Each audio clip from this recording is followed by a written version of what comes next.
ইতিহাসের সবচেয়ে ভয়ঙ্কর মানুষটাকে একজন নয়, এমন একজন ব্যক্তি ছিলেন যিনি তার শত্রুদের টুকরো টুকরো করে কেটে সেই লাশের স্তূপ দিয়ে পিরামিড বানিয়েছিলেন। বিশ্বাস হচ্ছে না, তাই তো?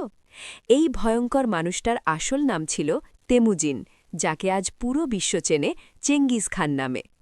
১১০০ সালের আশেপাশে মঙ্গোলিয়ার বিস্তীর্ণ প্রান্তরে জন্ম হয়েছিল এই তেমুজিনের। কিন্তু আসল গল্পটা শুরু হয় যখন তার বয়স মাত্র ৯ বছর। তার নিজের বাবাকেই বিষ খাইয়ে হত্যা করা হয়েছিল। এরপর কি হলো জানো? নিজ গোত্রের লোকেরাই তাদের আপন করে নেয়নি।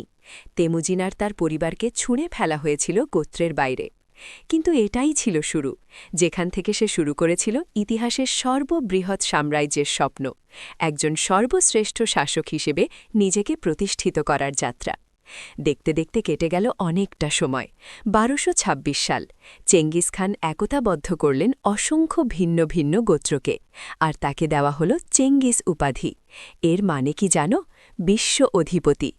এরপর একে একে জয় করেন অসংখ্য শহর, তৈরি করেন ইতিহাসের সর্ববৃহৎ ভূখণ্ড সাম্রাজ্য, যার ব্যাপ্তি আজও এক রহস্য। ভাবতেও পারছ, চেঙ্গিস খানের আগ্রাসী অভিযানে প্রাণ হারিয়েছিল প্রায় ৪০ কোটি মানুষ, তৎকালীন বিশ্বের মোট জনসংখ্যার ১০%। তার ভয়ঙ্কর সেনাবাহিনীর কাছে কোনো শহর পরাজিত হলে সেখানকার হাজার হাজার মানুষকে নির্মমভাবে হত্যা করা হতো। এ যেন এক নরকের তাণ্ডব। কিন্তু শুধু হত্যাযোগ্যই নয়, চেঙ্গিস খান অসংখ্য নারীর সাথে সম্পর্ক তৈরি করেছিলেন। আর এর ফলাফল কি জানো? আজ বিশ্বজুড়ে প্রায় ১,৬০,০০,০০০ মানুষ নিজেদের তার প্রত্যক্ষ বংশধর বলে দাবি করে। কিন্তু এত মানুষের মৃত্যুর কারণ হওয়া এই দানবের শেষ পরিণতি কি হয়েছিল? সে কিভাবে মারা গিয়েছিল? তার মৃত্যুর আসল কারণ আজও এক রহস্যের জালে ঢাকা।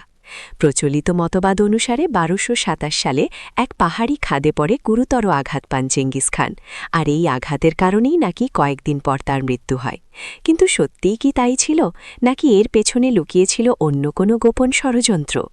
এরকমই আরও রোমহর্ষক রহস্য, ইতিহাস আর অজানা সত্য জানতে এখনই আমাদের চ্যানেলটি সাবস্ক্রাইব করে রাখো, না হলে এমন সব তথ্য মিস হয়ে যাবে যা তোমার চোখ কপালে তুলে দেবে।